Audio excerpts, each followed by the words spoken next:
seryoso kayo sa 125 million, pero yung billion-billion, wala kayong pake. Kaya kitang-kita yung hypocrisy, yung pagkukunwari, yung pagka-plastic ninyo. Mga animal kayo.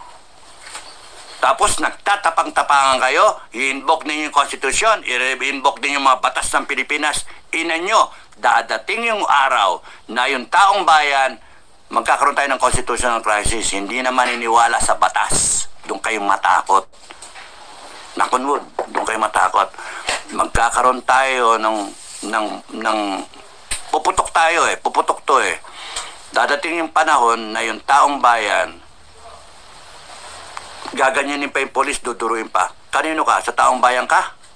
O doon ka sa bangag?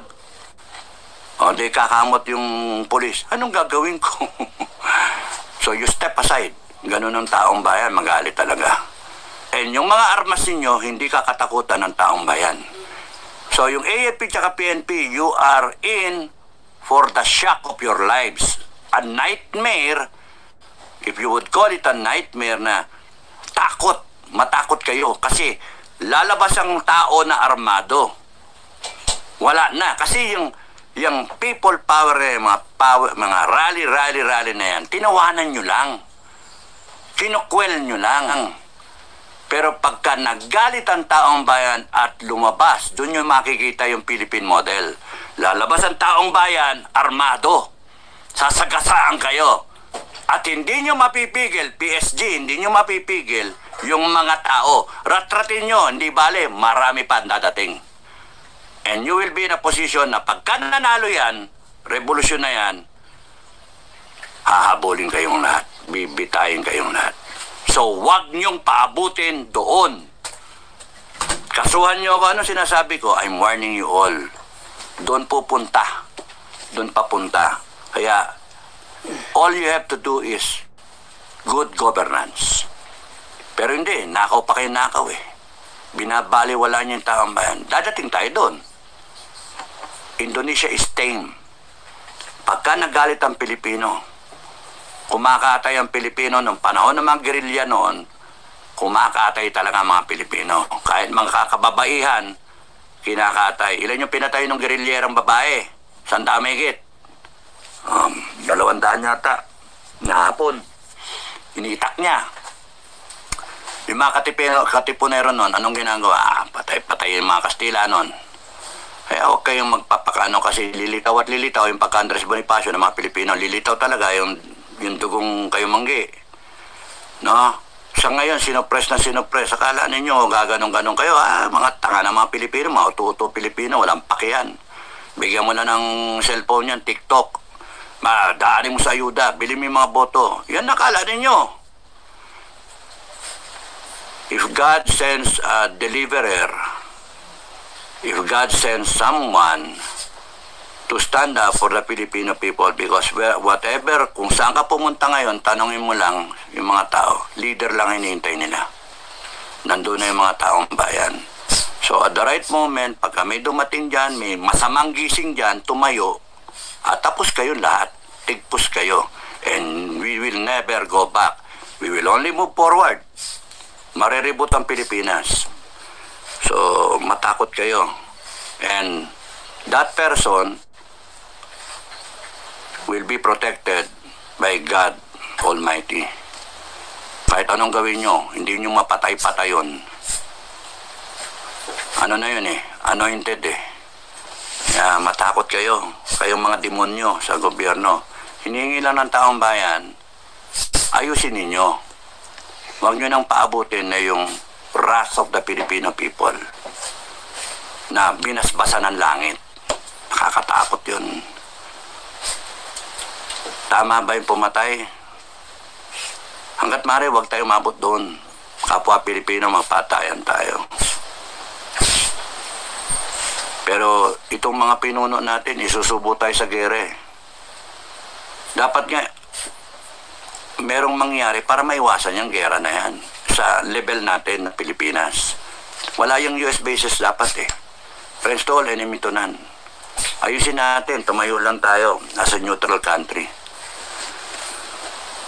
Pero pagka ipapasok tayo sa gera, wala tayong magagawa. And then, you will see yung mawala ng batas niyan eh. Wala na eh. Free for, na yan eh, no man's land na eh, mangyayari. Battleground ng Pilipinas and galit lalo ng taong bayan pagka tayo naging Ukraine. Kaawa tayo. Mga retired, sipin ninyo, kayo, yung iba walang paki, yung iba meron paki. Yung iba kasi, enjoy na kayo sa pension nyo. Sa think about it, yung pension nyo, wala yan. Pagka umabot tayo sa gera, paano? Wala na yung, hindi magfa-function yung natin, yung government natin. O tigil yung pension nyo. O kundi kaya, mabangkarote tayo, tigil pension nyo. Magkaroon ng civil disobedience, tigil pension nyo. Kaya nga, you think about it, mga kabagang na nasa mga retirado. Tama yung prepare for war, tama lang yan. Pero let's think also, bakit tayo susubo sa gera ng mga putragis na ito? Magagong to pati pamilya nyo madadamay eh. So, sakit sa ulo ng Pilipinas. At kayo mga nag-aambisyon na maging pinuno ng Pilipinas, sipin nyo sakit ng ulo ng Pilipinas. Baon sa utang. Ang sama ng kultura natin eh.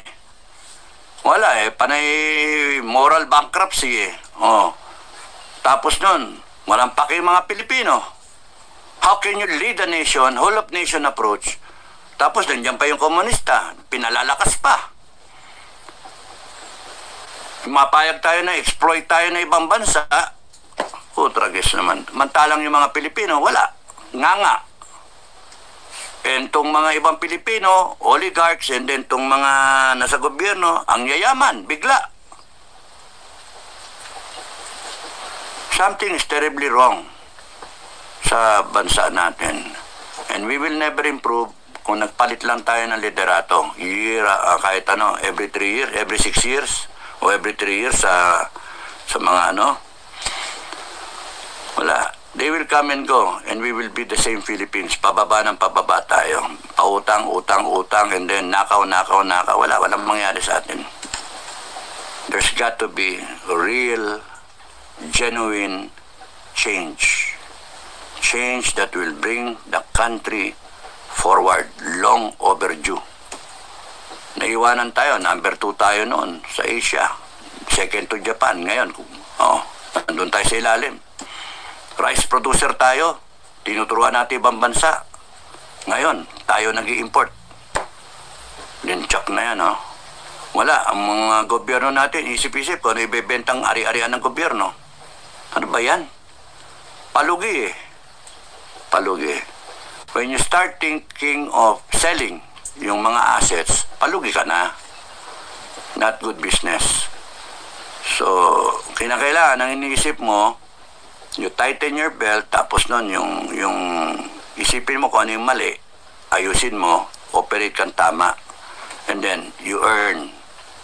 So madali lang yung kung titingnan nyo on a generic na masasolve yung problema. But we have to reboot the way we think, the way we act. Simptomas lang yung korupsyon na kailangan ayusin natin lahat. Comelec nga dapat na ayusin natin eh. Nabibili yung boto, paano ngayon yung maayos mo yung mga leader mo kung yung nananalo, yung mga hindi dapat manalo. Di-disqualify yung panalo. Ilalagay yung talo. The people have spoken, pero binago yung boto.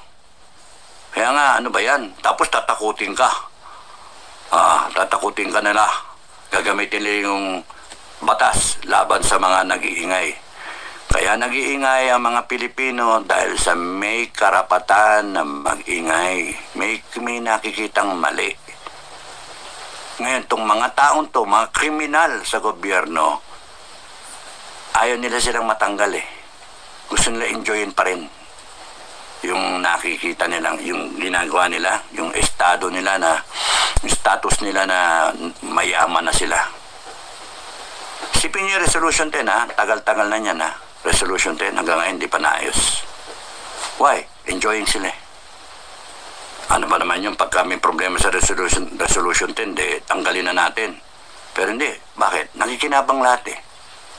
Kaya something is wrong. When we will praise our senators, they're doing it right. Yay. Investigasyon, yay. Ang galing, no? Ang galing. Pero, isipin nyo, how can they investigate properly? How can they have that moral high ground to ask questions about corruption when they themselves benefit from resolution number 10? Meron di tama. Magigera, madadamay tayo. Kahit ang gera is not with the Philippines and with just the US. Ang problema dyan, China, US, and North Korea are more closed now compared to dati because of the Ukraine war.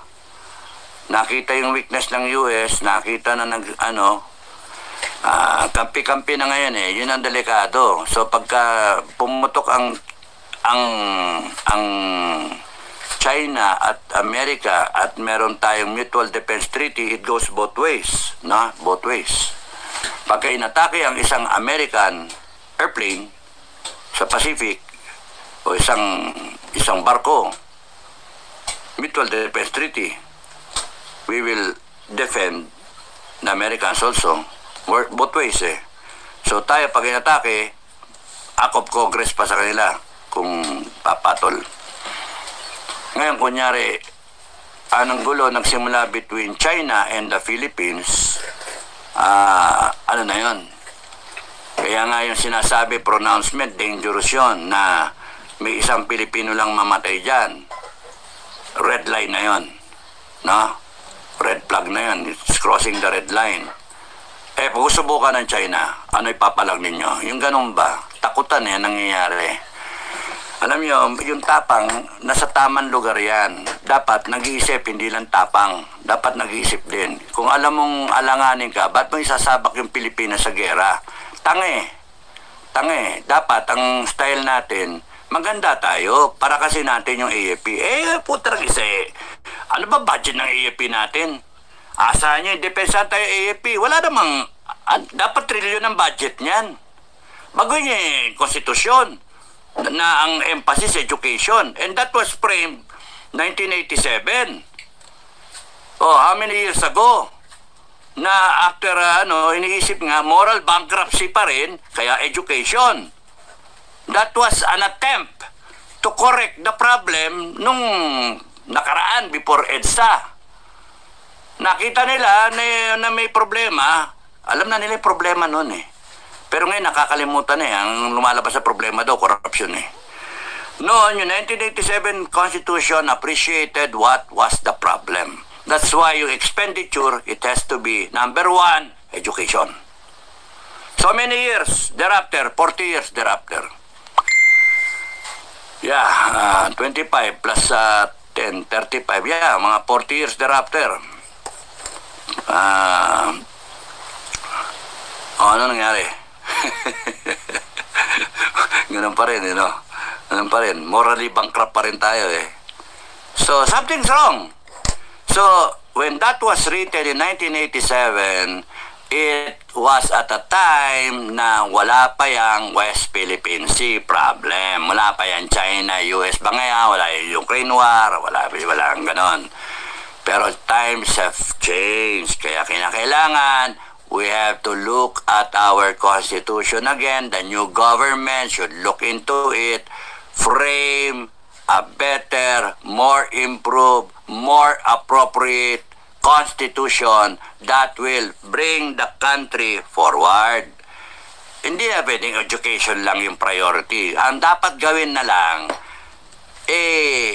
sasama ko sa libro ko na yung Constitution, sinasabi, ang mga gastos dapat, education, military defense, tapos yung infrastructure, DPWH, pero ayusin na muna, i-reboot muna yung DPWH. And then yung social services, lahat na. Di ba? Which is appropriate. Napag-iwanan na tayo. Healthcare. So, bakit mo ipo-focus na ang pinakamalaking budget is education. Dapat, ang ano na lang dyan, give the legislative the elbow room, basta mapagkakatiwala mo na, nireboot mo na yung Congress tsaka yung Senado, 18 na lang ang Congress sa aking libro, 18 na lang, wala nang 300, maraming mawala ng trabaho, because hindi ako naniniwalang pondohan yung Congress na 300. Tanggal yung party list. I-rewrite din yung Constitution. Wala na yung party list. So, ang ano dyan, Senado, wala. Ano lang, regional ba? Regional. Kung ilang regions, 18 regions sa kamo, 18 senators lang, hindi 24. So, nakatipid tayo ng 6. Ba't mo popondohan yung dami-dami na yan? Tapos, 1 per region. 1 per region, Region 1. Senator galing talaga sa Region 1. Doon nakatira. Doon talaga, naintindihan niya. Doon siya sinilang, doon siya lumaki.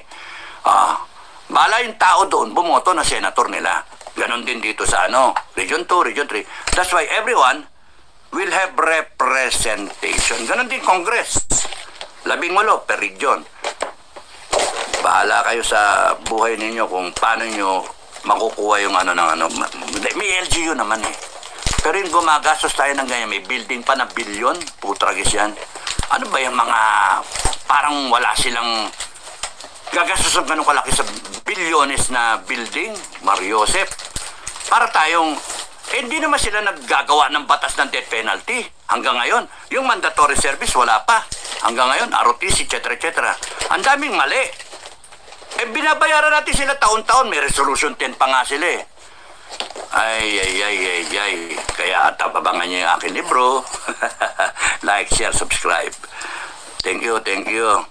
Cora Lintag, Sir Dado, magandang gabi. Cora, magandang gabi. Rodlan, TJ, ayaw ng gera, ayaw ni Rodlan ng gera. Plata, ayaw ng gera. Pero lalaban tayo pagka napunta tayo sa gera. Isipin nyo lang na ninyo na pagka nagkagera, kayo na sa gobyerno, pagka nagkagera, babaklas sa Mindanao. Sa tingin ko, basa ko yan. Babaklas sa Mindanao. Ba't mo igigera ang Pilipinas? They have a right na, ayaw namin.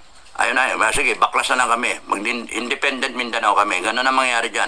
Sabihin nyo sa session, gago kayo eh. Ginera ka. Ipasok yung Pilipinas sa gera, they have a right to chart their own destiny. Tatakutin nyo ng sedition, rebellion, secession. Inan nyo. Gago kayo, mali ginagawa nyo eh. Dinaan nyo dapat sa referendum. Kung magbe-basis tayo, hindi. Gago. Puta, binenta nyo kami eh. Kayong lahat, bitain kayo dapat eh. Pagka nag-umikot ang gulong eh, kasuhan kayo eh. Magkaroon ng ng US Basis Commission eh. Truth Commission na imbestiga. Ano ba talaga nangyari? Ba't nagkaroon ng basis dyan? Sino nag-promotor niyan? May inspection ba kayo? Meron ba nuclear weapons dyan? May nakalagay sa constitution natin. Nuclear free tayo. Meron ba kayong periodic inspection dyan? Anong tinatago nyo? Baka mamaya may nuclear weapons na dyan. The mere fact na yung isipin ng China na meron nakatutok sa kanilang nuclear weapon kahit wala. Isipin nila na meron. Naiupakan tayo, nuclear. Kaya nga, maraming mamatay na Pilipino pagka ganyan, lalo na sa Luzon. Nakapaikot sa Luzon, ipit na ipit. Meron sa Nueva Ecija, meron sa Batanes, meron sa Cagayan, lalo sa Bela. Meron sa, sa Clark, sa Subic. Kawawa yung gitna, Cordillera. Tapos meron sa Palawan. Imagine yung sabay-sabay yun. Yung nuclear fallout, patay tayo nun. Wala ka pupuntahan eh. And we have to stop it. Paano mo ititigil yan walang pake yung Pilipino? Nanonood tayo nung Senate investigation. Aliw na aliw tayo, libang na libang tayo doon, di ba? Meanwhile, in other parts of the country, in the US bases, they are building up. Yun kaya yung tinatago nila? O yun lang simpleng pagkabangag? Ano nangyari dun sa Dun sa nahuli? The greatest catch, the greatest drug haul, nahuli. Nasa rin driver. Meron bang nakasuhan dun? Nasaan na? Palabasin lang ganyan. Kaya kung titingnan ninyo, ang style nitong administration na to, one issue after the other, one distraction, one ek-ek after the other to cover up something. Yon ang isipin nyo. Ano yung pinagtatakpan ng administrasyon na to? Yung bang limpak-limpak na pagnanakaw? Yung bang plano nila na sirain ng mga Duterte? Yung bang pagkaano nila sa droga? O yung mga US bases? Kayo na, take a pick, or baka may maisip kayo na hindi ko maisip kung anong pinagtatakpan ito sunod-sunod. Boda Bill. Boda Bill. Na kunwari hahabulin. Tapos nadinig, nasaksihan ninyo, pinag-resign yung kabinete. Putragis. Ilan yung inaccept doon? Nang toko. May resign pa lahat ng kabinet, to portray that he is in control, to portray that the president is doing something, he's concerned. Bisita siya, flood control project, no, I am angry. I am angry. I am angry. Tapos lintik na yan. Kulang na kulang sa emotional quotient tong mama Ginawa natin presidente, bumoto ko sa'yo, BBM, bumoto ko sa'yo, animal. Maraming galit sa iyo, sa totoo lang. Maraming galit na retirado sa iyo. Maraming galit na Pilipino sa iyo. You better shape up. Bongbong Marcos, you better shape up. Huwag mong gamitin yung batas, huwag mong gamitin yung power ng presidency kasi isipin mo, gagamitin ng taong bayan yung power na yan sa iyo. You do not declare martial law because kami mismo will undeclare it and we will declare a people's martial law. You do not declare war. Because kami mismo, we will declare war against your administration. Ganong ka-powerful ang taong bayan. And all the people need is one leader who will stand up, who will rise up, and lead the people, deliver the Filipino people in God's time. Matakot kayo. Bikulanong kalit, kawawa tayong mga ordinaryong taong bayan. True, taga-bayad ng tax pero sila nagpapakasasa. Correct. Kaya dapat talagang magsalita. Hindi yung matatakot tayo na baka anuin tayo kasuhan. Putargis ng mga yan. Subukan nila na magkakaso. Subukan nila. And makikita nila kung paano natin sila kakasuhan. Because it is within our power, raw power as the sovereign Filipino people na pananagutin itong mga taon to. Nilinlang ninyo kami, ninakawan nyo kami, inabuso nyo kami, binastos nyo lahat ng sistema ng Pilipinas. And you will have that, the time of reckoning will come.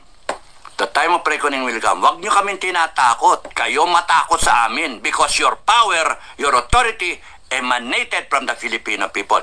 And we still have that power. We have that power. And we will use that power kung kinakailangan na. That's the Philippine model. Stone Rock, Kapdado, ano na ba dapat nating gawin? Ganito na lang ba tayo? Mga titiis pa ng 3 taon para lalo. Hindi na matatapos si BBM. Hindi na makatapos yan. Mapupuno taong bayan talaga. Pag hindi sila nagbago, ang tingin ko dyan, magre-revolt ang taong bayan. The people of the Philippines will come out in the streets and they will revolt. They will come out armed. Yun ang basa ko No, pwede kong mali. Pero yun ang basa ko because nakailang rally na 3 taon na nagrarally taong bayan. Tinatawanan na ng administration. Tapos kakampi na nila AAP tsaka PNP. Ang inintay lang ng taong bayan, tsaka parts of the AAP tsaka PNP, mind you, yung nasa ibaba, inintay lang nila may tatayo. Doon kung sila matakot, pagka yung tatayo, in the right moment, becomes the David that will beat Goliath. Yun ang hintayin natin in God's perfect time. Ayong, sipin mo, napika lang si David, ang katida ng pagkain Inutusan lang, anak, hatiran mo ng pagkain yung mga kapatid mo. Para pinabili na suka. Para, nagpapastol yung tao. Tapos yung nadinig lang niya yung masamang gising ba, yung putang tarantado to binabastos mo yung Diyos ko gago ka. Mantalang all the soldiers there, wala, nanginginig sa takot dahil kay Goliath. Puto, laki-laki nito. Pero David, a mere boy, a shepherd, armed only with a slingshot, had faith in God. He defeated Goliath. Sinabi niya, wala bang ibang lalaban dito? Nilalapastangan yung ama natin, yung Diyos natin, tarantadong yan. Ako lalaban. Imagine, he was anointed and he was given the power. Yung tamang gising nung araw na yan, iyon ang hintayin ninyo. In God's perfect time, nag-iisa siya, representing the whole Israeli army. Laban to sa giant na Hatton, Goliath, Ricky Hatton, Manny Pacquiao, putang. Yabang-yabang, ganun-ganun. Lahat ng kalaban ni Pacquiao, tumba. Oh. So, dadating yon. Kung sino yung anointed, mamili kayo dyan. Si Inday Sara ba yun? Si Manny Pacquiao ba yun? boxing na lang, oh. Because if that person stands up, you better, Filipino people, you better be there. You better be with him or with her. You better be with them. You rise up and then you fight for your right. You fight as a people. You deliver this country out of the quicksand and let's move forward. No more separation of Mindanao. Huwag na nating isipin yon. No more let's unite as a country. Tapusin natin. Let's reboot this country. Retired professionals, teachers, lawyers, architects, engineers. And let's just move forward. In our lifetime, ayusin na natin ang Pilipinas because we deserve to make this country proud, to make this country be recognized. Mayaman yung bansa natin. Magagaling ang Pilipino. In demand ang Pilipino abroad. Given yung mga OFW natin. Pinipili yung OFW natin. In demand yung OFW natin. Yung mga OFW natin, nakikita nila, nalulungkot sila, naluluha sila. Kasi nagtatrabaho sila away from their families. Yung iba nariripe, yung iba binabastos, pero tinitis nila yun para kumita sila. Para lang may maire-remit sila sa pamilya nila. In that same time of span na nandyan sila sa abroad, nakikita nila, kawawa yung bansa natin. Ang kaawa eh. Kasi nakita nila yung ganda na ibang bansa. Kaya sila concerned. Gusto nila umabante tayo. Kaya mga kababayan, hindi pa kayo punuan sa loob eh. Yun ang problema. Kahit mag-rally ng Biyernes, hindi pa puno sa loob ng iba. Gusto nyo magnakawan pa? Sige. Isa pang taon. O, 6 trillion, 6.7, kalahati nun, nanakawin. O, 3.35 trillion, nanakawin. Sige, ayun yung tumayo eh. Ayun tumayo. O, di ganyan mangyari sa atin. Yung Indonesia, baka ma-resolve nila yung kanila, aabante na sila. Tayo, akala nyo 2028? No. Wala mangyari sa 2028. Gago Comelec natin eh. Gago yung sistema natin eh. Grabe yung perang iiral dyan. Kaya yung champion na Inday Sara para sa mga DDS, walang mangyayari. They will see to it that Inday Sara is broken or eliminated. Kaya nga, they have all the money. Ang ngayon, ang excuse lang is yung contractor eh. Doon ako galit. Contractor lang ang bibirayin nyo, yung Congress hindi. Ano ba yan? Dahil sa pare-pares kayo mga legislative, kakumpanyero, etc. etc. Hindi ako happy doon sa investigasyon. Sorry sa senators, pero real talk, hindi ako happy sa ginagawa ninyo. Parang niloloko nyo kami. Eh, ang pera galing sa Congress eh. Galing sa inyo, Senate eh. Nag-bicameral kayo eh. Inapprovean ninyo. Inapprovean ni Bongbong eh. Pinirmahan niya eh. Dinedepensahan nga yung 2025 budget. Remember, nasa Supreme Court? Oh. Nakawan ng galing sa pera ng taong bayan. Sino nagka-program pera ng taong bayan? Presidente. Tapos punta siya sa flood control, kunwari galit. Kaya nagbigay ng listahan. Niloloko doon tayo. Ano nangyari to sa PCS? You see the imbalance ng parang on and off switch. Corruption, galit ako. Tuto ka doon.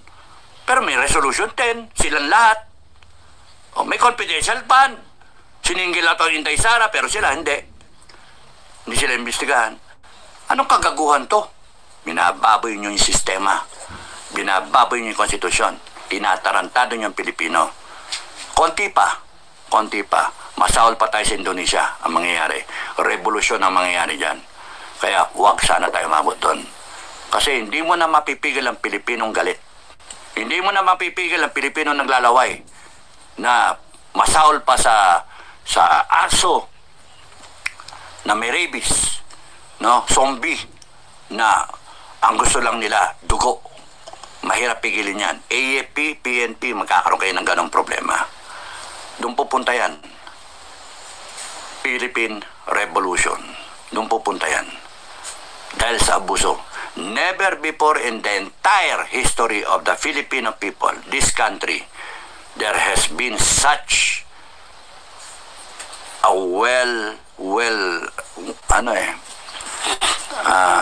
orchestrated na pagnanakaw, na pandaraya, na pang-aabuso. Ngayon lang. Kaya grabe ang magiging galit niyan ng taong bayan. French Revolution is nothing compared to the upcoming Philippine Revolution. It is there, it's coming. Doon papunta eh. Kaya mga kababayan na mga may pinag-aralan, na may mga dinaanan, na mga learned, na mga retired military, isipin niyo yung sinasabi ko.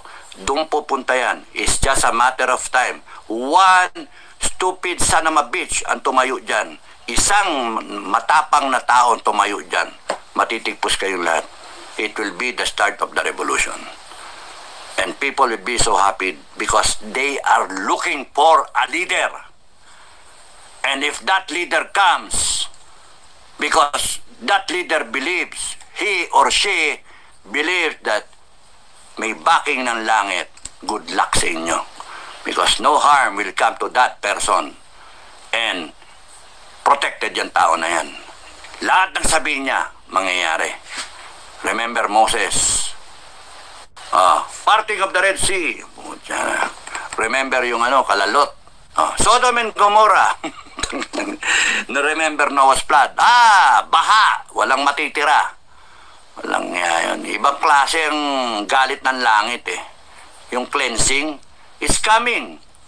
Kaya mga kababayan, kayo na huwag niyo mamadaliin yan. Tumawag lang kayo sa langit kasi yun ang gusto ng langit. Tumawag kayo sa kanya. Yun lang yung gusto niya. Depende. Pagkawakasan, pupunta ako. Pagka nag-usap-usap ng mga leader, pupunta ako. Usap-usap mga leader, walang agenda. Constitution tayo. Baguhin natin Pilipinas, upuan, pupunta ako. Pero yung ganitong kanya-kanya, wala mangyari pagka kanya-kanya. Gusto ko lang kasi pagka nag-upuan, tayo lahat. Yung feeling important, yung feeling mga player dito, upuan tayo. Tanong. Ako na magtatanong. Ako na magtanong. Ano ang gusto mong mangyari? Anong final dito? Anong endgame? Anong gusto? Isa-isa. Salitaan tayo. Gusto ko malaman yung sagot ninyo. Kasi kung iba-iba yung sagot natin, walang mangyayari dyan. Sige, tanong. Ano ba gusto nyo? Tatanggalin nyo si BBM? Tatanggalin si BBM. O sino, yupo nyo. Yun yung tanong eh. Kung gusto nyo tanggalin si BBM, bakit nyo gustong tanggalin si BBM? Gusto ko matinig. Gusto kong makita, pare-pares ba tayo ng paniniwala? Pare-pares ba tayo? And then, kung tinanggal nyo, anong gagawin pagkatapos? Pinalitan ng leader, sino yuupo pagkatapos? Ano susundin natin? So that there will be order pagkatapos nito. Hindi yung nagpalit lang kayo ng leader. Pagkatapos, kanya-kanya. Patayan. Civil war tayo. O kandi kaya, walang hustisya. Either way, nagnakaw, hustisya. Nagdroga, hustisya. Hustisya sa taong bayan, ninakawan nyo solid nyo yung pera. Ano ang gagawin natin doon sa tao? Dapat merong resolve. Ano yung solusyon? Kaya nga, yun yung gusto kong pag-usapan doon sa aking libro. Like, share, subscribe. Abangan nyo yun. Pero hanggang hindi nag-uusap ang mga leader, kayo mga leader na nakikinig sa akin, maraming salamat. Nakikinig mga vlogger, maraming salamat. Hanggang hindi tayo will come into terms, kayo will come into terms, ano pa talaga gusto nyo mangyari? Nagpapasikat lang ba tayo? Nagko-content lang ba tayo para may vlog? O gusto natin umabante ang Pilipinas, tapusin natin problema ng Pilipinas, i-reboot natin ang Pilipinas sang-ayon sa konstitusyon natin? O aayusin ba natin yung konstitusyon natin? Ano ang ating ipaplag na mga ano? May isasara ba tayong ahensya? Ano yung ipapalit natin?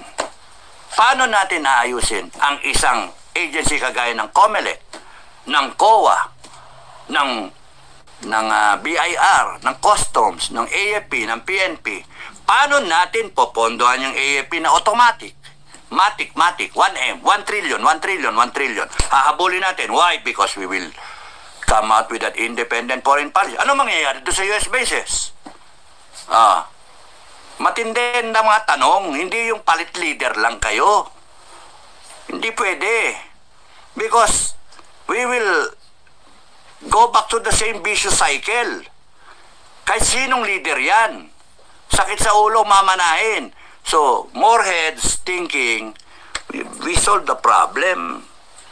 Hindi yung banat tayo, tira, tapos nun wala din. And then, asahan yung taong bayan lumabas, tatayo, rally, ra, and then, wala na naman, uwi na naman.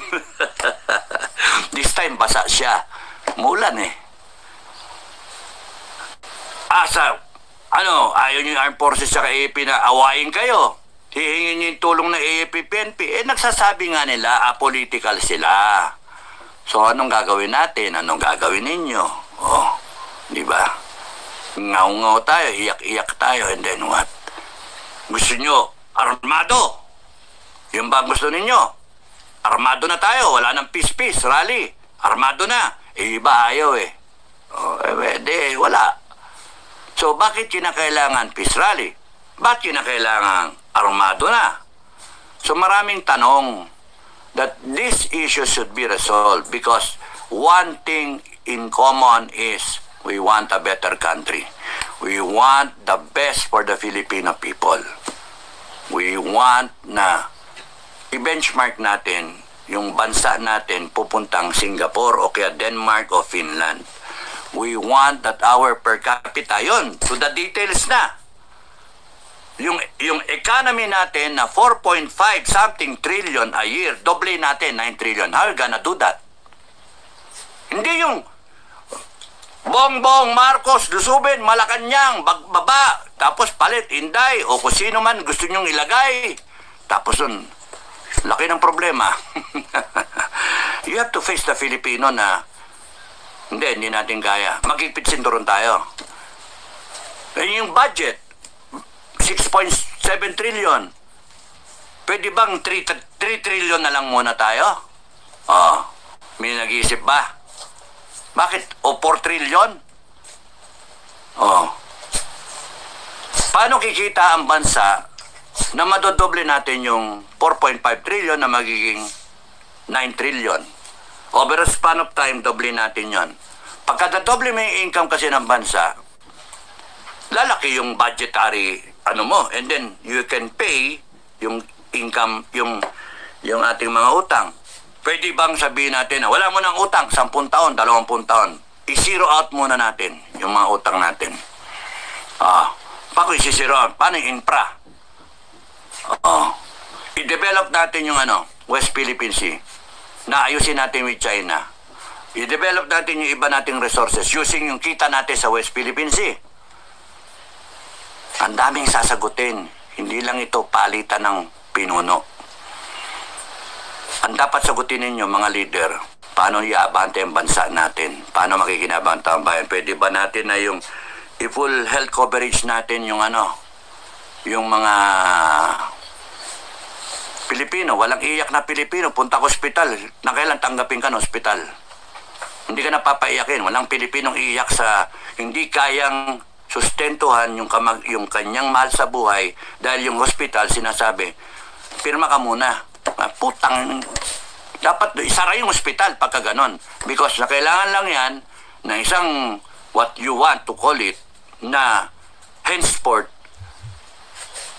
walang Pilipinong iiyak dahil sa isang karamdaman. Kay cancer siya, kay dialysis siya, kay buntis siya, mahirap siya. Putyang, magsipag naman kayo mga Pilipino. Pero yung full health coverage. And by shutting down Congress na paliitin natin, yung billion-billion na pumupunta sa Congress, may ilagay natin sa full coverage ng PhilHealth, ng mga tao.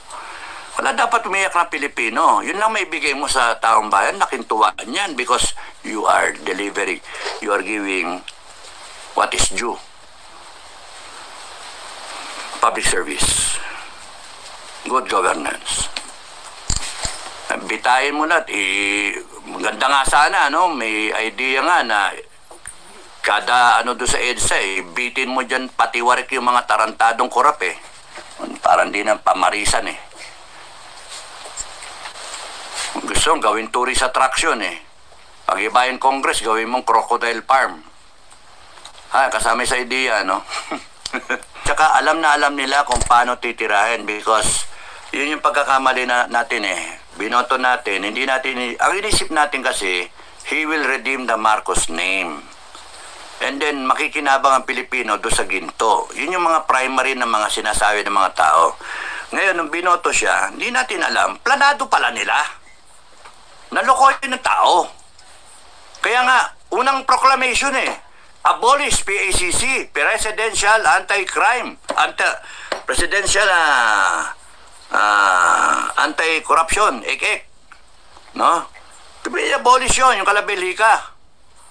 Anak ng toko So, anong magyari dyan? Wala Now, when I talk of leaders sitting down, iba dyan siguro, ang thinking nila, magagaling sila, mga leader, iba, ang thinking is, mataas sila, bahala kayo sa buhay nyo.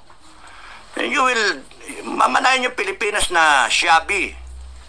Ang sa akin, ang inaano ko, sinasuggest ko, upuan ninyo, ano ba talaga gusto natin sa Pilipinas? And I really want the Council of Elders to happen. Eventually. If there is a change that should happen, it should be the Council of Elders. Isa yun. Prima, number one, priority. Tayo natin yung Council of Elders so that they can represent the Filipino people. Yung raw power ng Filipino people. They can call a president and fire him.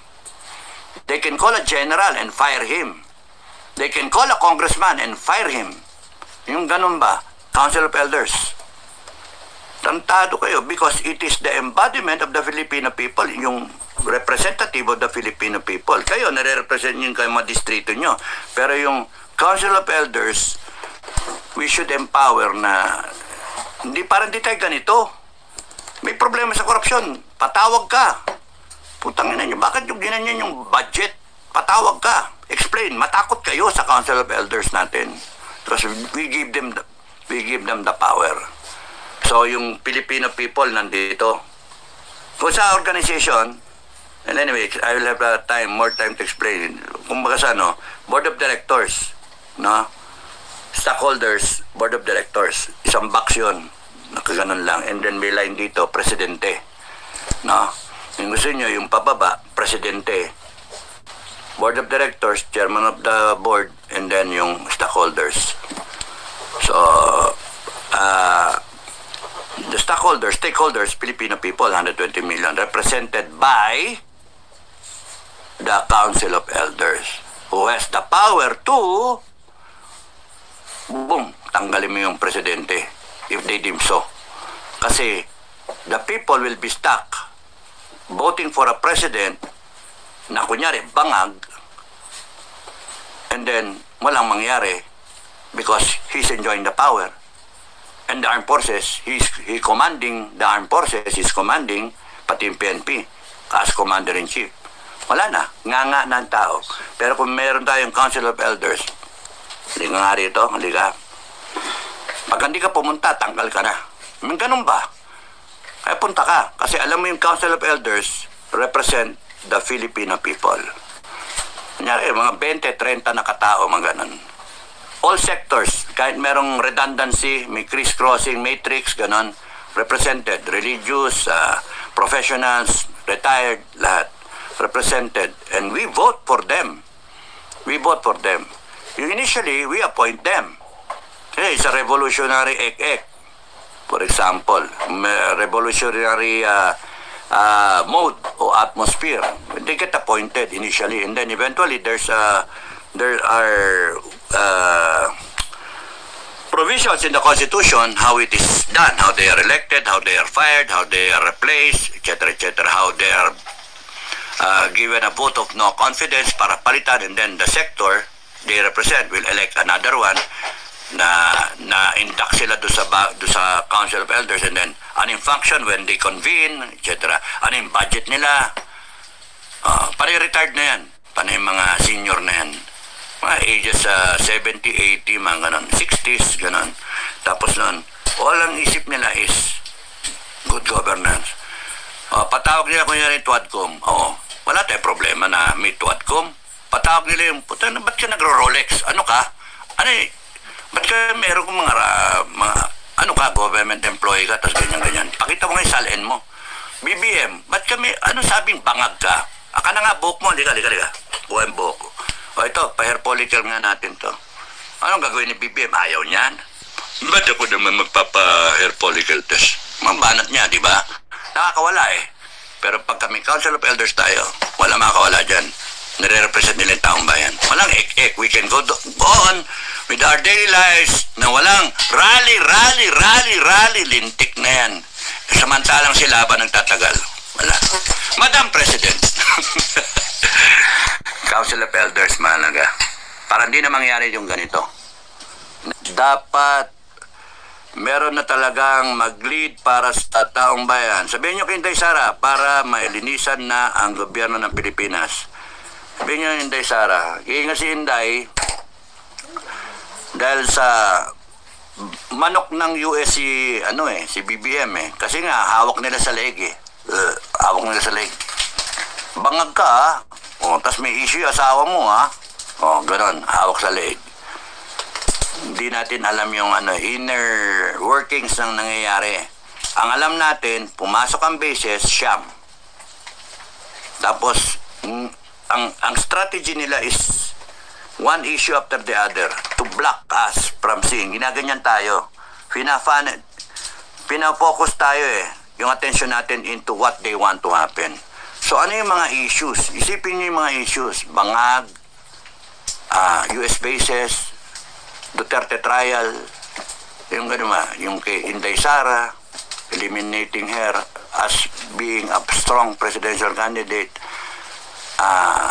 corruption, yun yung mga issues na nakikita ko. Baka meron kayong makita na hindi ko nakikita. So, I may be wrong, pero yun ang basa ko eh. Kasi yung strategy nila, yun yung mga think tank nila, gano'n ang latag eh. One after the other.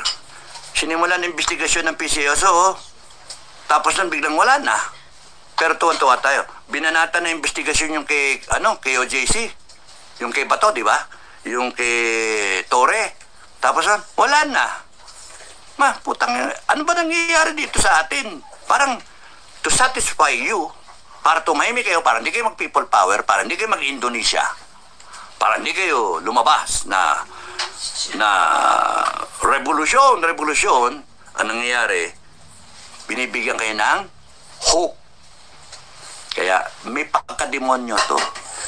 They are giving you hope that maayos ang bansa natin. Hope that the President is still on top of the situation. Hope that the President wants corruption to end. Imagine that. Samantalang yung pinsan niya, sige. Kaya kita niyo yung hypocrisy. And then, titirahin nila. Pag kami nilagay silang ombudsman, titirahin lahat ng kakampi ng Duterte. Yan yung sama nito. Kaya masasabi ko na sa inyo, mga nasa Malacanang, nasa gobyerno, subukan ninyo. Magsubukan tayo. Because dadating din, mauubos ang swerte ninyo. Bahala na langit sa inyo. Magising kayo, nasa impyerno na kayo. Purgatorio, oy, patay na ako ah. Anong nangyari? Hindi ko nagising. Hindi ko nagising. Binangungot ka. Tarantado ka, kumain ko ng sandamakal alimango. O, binangungot ka. Sakit sa batok, di ba? O, naparaming crispy pata mo. Kita mo. Patay ka. Napatatim ka. O, so, it can happen that way. Presidente biglang Inday Sara. Inday Sara, you should be ready. When you take the helm, when God allows you to take the helm, you better be ready to run this country and to bring this country to a Singapore. Yun ang expectation ng tao. Yun ang gusto ng tao, ang kailangan ng tao. Isang presidente, isang leader na itatawid. Kung hindi si Inday Sara, sino ang gusto ninyo? It could be a Magalong. Sa tingin ko, bata pa si Vico Soto, baka magtatandem lang yan. Magalong, Vico. Against Sara, and probably the tandem is, sino ba katandem yan? Si Aimee, matatalo. Ay, nako. Budol-budol eh. Ganun ang mangyari dyan eh. Tapos nun, sino ba? May mga dark horse na pagka nakita nila alanganin, they will grab the opportunity. It could be Marcoleta, who might still do good sa Senate investigation. He will have the backing of the INC and the Filipino people. So, pwedeng mag-switch. May dark horse. So, pagdating ng 2028, ang tanong, kaninong manok yung mga tatakbo? Siyempre, mag-feel ng sariling manok itong administration. Hindi naman necessaryong tumakbo si Tambaloslos eh. He's just there at the background, ready to come in. All he's do is nagpapapetir siya. So, pwedeng ganun. Pera-pera kasi. With all the money in there, kondo-kondo, kwarto-kwarto, 10 bahay puno ng pera. I would like to raid that house. Putra kasi mga yan. Mga walang niya eh. Tapos sila pa yung may gana na gamitin yung batas laban sa mga tao. Mga walang niya talaga. Enough. Hindi tama eh. Hindi tama. The Filipino people, I know that you are resilient. I know that you are patient. I know that you are forgiving.